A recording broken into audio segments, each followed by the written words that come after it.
The Emu War of 1932 stands as one of the most unusual and somewhat comical conflicts in Australian history.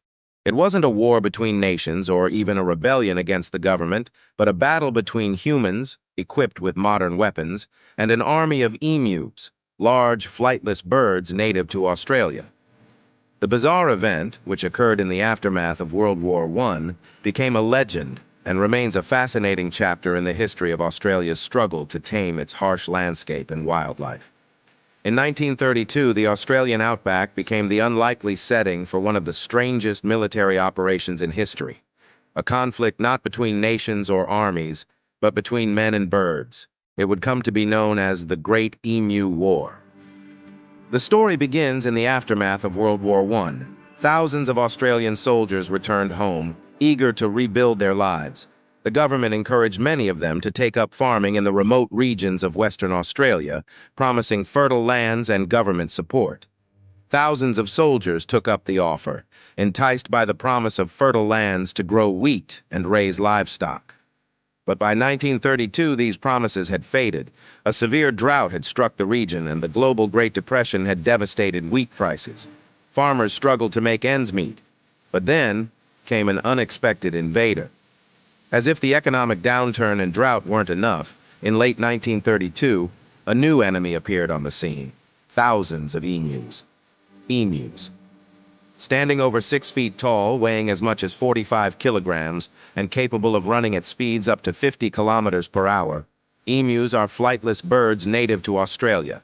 Normally, they would be a rare sight for farmers. But in 1932, their migration patterns changed.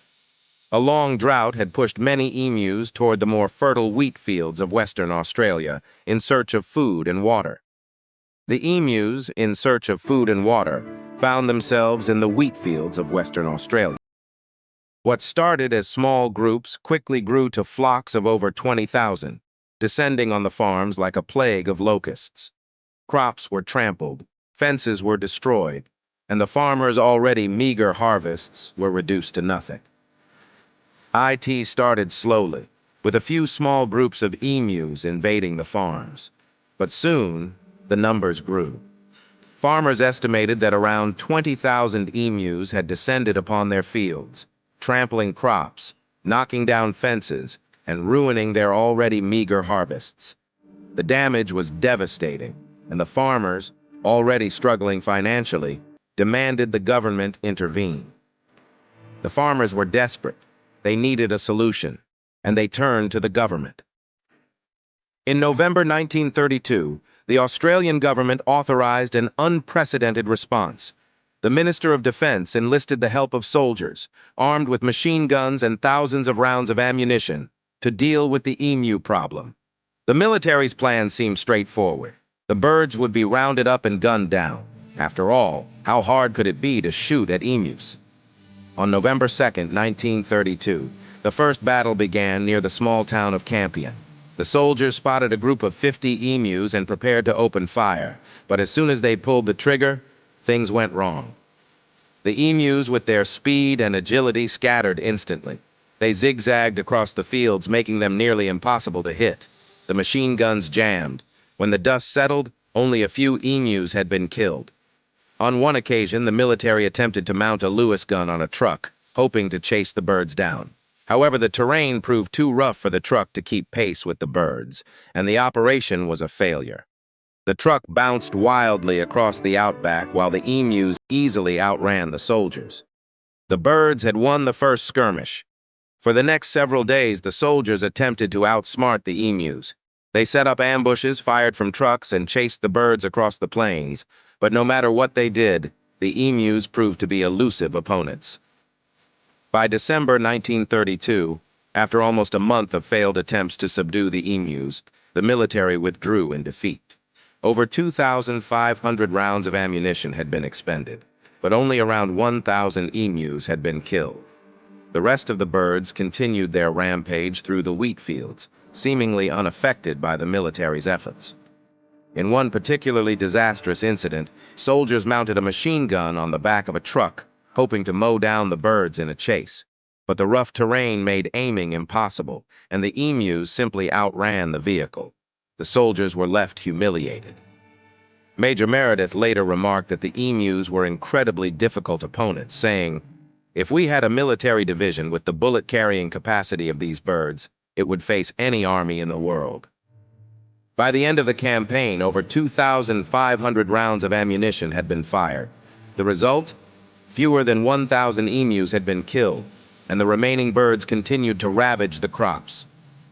On December 10, 1932, the military withdrew in defeat. The emus, it seemed, were unstoppable. The press ridiculed the government's failed campaign, calling it an embarrassment to Australia's military.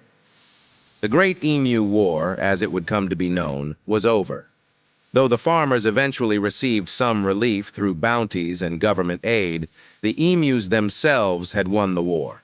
The event became a legend, a strange chapter in Australia's history, where soldiers and birds clashed in an utterly bizarre conflict. Today, the Emu War is remembered as one of history's most unusual and bizarre conflicts.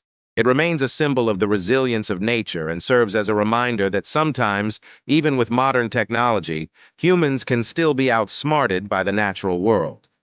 But behind the humor and absurdity of it all, the Great Emu War highlighted a deeper struggle. Australia's battle with its harsh landscape, its unpredictable wildlife, and the challenges of farming on the edge of the outback. While the Emu War of 1932 was a disaster for the military, the emu itself continues to thrive in Australia. The bird, which is now protected by law, is considered an iconic symbol of the country.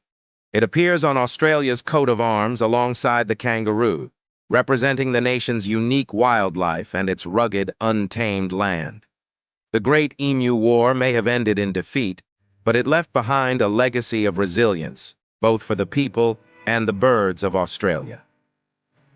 Today, the emu remains an iconic symbol of Australia, a reminder of the country's rugged environment and of a war where the birds emerged victorious. Please like, comment, click the bell, and subscribe for more of these unique of the past.